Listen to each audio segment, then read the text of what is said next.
Hoy sí que sí, después de trabajar unos conceptos previos la semana pasada, nos vamos a meter de lleno en la teoría de la tectónica de placas. Vale, os recuerdo que la teoría de tectónica de placas es una teoría sintética, es decir, que aglutina una serie de conocimientos obtenidos hasta la época. Os recuerdo también que la teoría de la deriva continental propuesta por Wegener fue rechazada por la comunidad científica, pero fue muy importante para que más o menos en la segunda mitad del siglo XX surgiera esta teoría de la tectónica de placas. Bueno, ¿qué dice esta teoría de la tectónica de placas? Os recuerdo que había un concepto muy importante, que era el de la litosfera.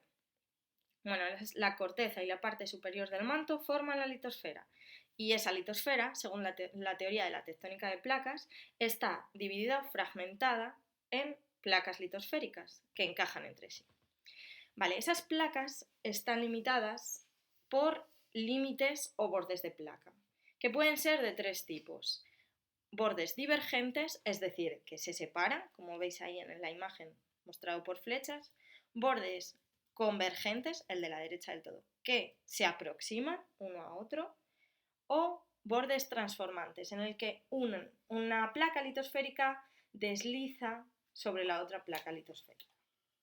Bueno, la consecuencia de ese movimiento de las placas, que ocurre por fenómenos como convección, entre otros, no es el único, bueno, consecuencia de esos movimientos se producen fenómenos geológicos en esos bordes de la placa. Generalmente en esos bordes de la placa. También hay ciertas consecuencias geológicas intraplaca, pero son muy minoritarias y debidas básicamente al calor que tiene el manto, ¿vale? Los materiales del manto que ascienden porque son muy calientes. Pero en general, todo lo que sean fenómenos geológicos, ¿vale? Terremotos, volcanes, cordilleras, mmm, dorsales, oceánicas, todo se va a producir entre los bordes de placa, que pueden ser de estos tres tipos.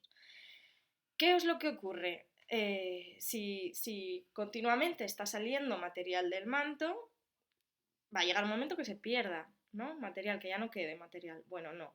Es como hay un ciclo y entonces hay una nueva litosfera que se crea en esos bordes divergentes porque ascienden materiales del manto, y cuando hay bordes convergentes, como veis en las flechas, una placa litosférica baja por debajo de la otra, pues cuando baja, al final se funde con esos materiales del manto y sigue formándose manto, o sea que siempre se mantiene constante.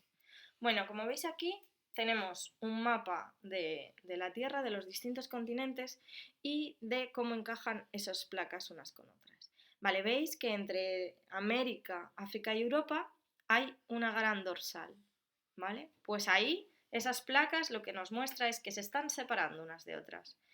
Después, donde tengamos zonas de subducción, en realidad esos piquitos rojos son bordes convergentes, o sea que en esos bordes convergentes las placas se están acercando.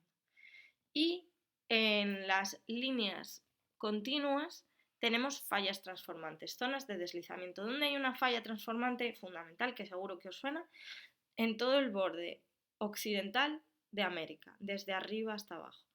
¿Vale? ¿Por qué? Porque ahí está la falla de San Andrés. Vamos a meternos un poco con las consecuencias geológicas de cada uno de estos bordes. Bueno, en los bordes divergentes decíamos que se separan y, como hemos comentado un poco, veis que ahí tenemos unas corrientes de convección que, bueno, no voy a entrar mucho en ello, pero básicamente el calor del manto genera unas células de convección que provocan el ascenso de material fundido que está por debajo, que está muy caliente. Como esas placas se están separando, permiten también ese ascenso de material, ¿vale? Y surge material del fondo del manto. Ese material fundido, al ascender a la superficie, que como veis está bajo el mar, porque las dorsales oceánicas suelen estar bajo el mar, se solidifica, perdón. Y entonces forma nuevos materiales, ¿vale? Que se van formando en la dorsal oceánica y se van separando y saliendo nuevo material. Entonces, en los bordes divergentes vamos a tener la formación de dorsales oceánicas. Vamos con el siguiente borde. Los bordes transformantes. Recuerdo que una placa desliza sobre otra. los bordes transformantes generan terremotos, movimientos sísmicos, no asociados a volcanes. Es decir, generan terremotos. Y es casi lo único que generan. O sea que digamos que al deslizarse una falla sobre otra, producen movimientos en el terreno que generan terremotos. ¿Vale? Hasta aquí, todo claro. Voy a volver atrás un momento para repasar. Bordes divergentes, creación de dorsales oceánicas, sale material del manto. Bordes transformantes, no hay salida de material, hay deslizamiento de una placa sobre otra y por lo tanto generación de terremotos. Y vamos con los que pueden producir otro tipo de consecuencias. Los bordes convergentes. Una placa se va a acercar hacia otra placa. ¿Cuál es la cuestión aquí? Que tenemos dos tipos de cortezas, la corteza oceánica y la corteza continental. En el primer caso, se acerca una placa de corteza oceánica hacia otra de corteza continental. La una hacia la otra se van acercando. Vale. Pues cuando se acercan mucho y se ponen en contacto, se va a producir un fenómeno que se conoce como subducción. Y entonces una se va a bajar por debajo de la otra. Vale, en este caso, en la imagen de la izquierda, quiero que os fijéis en cómo la corteza continental baja por debajo de la corteza, perdón, la corteza oceánica subduce bajo la corteza continental. Esto va a ocurrir siempre, es decir, siempre que se aproxime corteza oceánica y corteza continental, la oceánica va a subducir por debajo de la continental, siempre. Quedaros con la idea de que es más delgada, es menos densa, bueno, lo que queráis, pero es un choque de trenes, un choque de un tren contra un coche, o un choque de un camión contra un coche. ¿Cuál va a meter el morro debajo del otro? El del coche debajo del camión, el pequeño debajo del grande. Pues aquí es lo mismo. La corteza oceánica subduce bajo la corteza continental. ¿Cuál es la consecuencia geológica? Formación de montañas asociadas a volcanes, es decir, cordilleras asociadas a volcanes. ¿Dónde hay cordilleras asociadas a volcanes? Un ejemplo clarísimo lo tenemos en los Andes.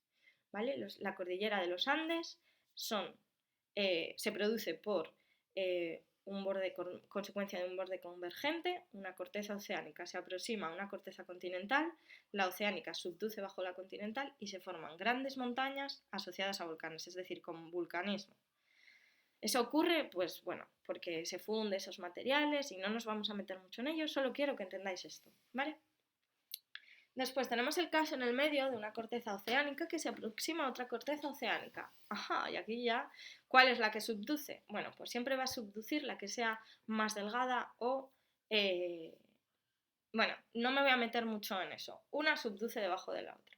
¿Y qué es lo que se forma aquí? Se forman arcos de islas volcánicas, ¿vale? Y como claro ejemplo, bueno, no os lo voy a decir porque así luego lo buscáis, pero bueno, hay muchos ejemplos de arcos de islas volcánicas que se generan por esto, por la convergencia de corteza oceánica y corteza oceánica, ¿vale? Y finalmente tenemos la corteza continental que se aproxima a otra corteza continental. Fue el caso, por ejemplo, de los picos de Europa. Entonces, una corteza continental se acercó a otra corteza continental, o el de Pirineos, ¿vale? Que el de Pirineos yo creo que cuesta menos entenderlo.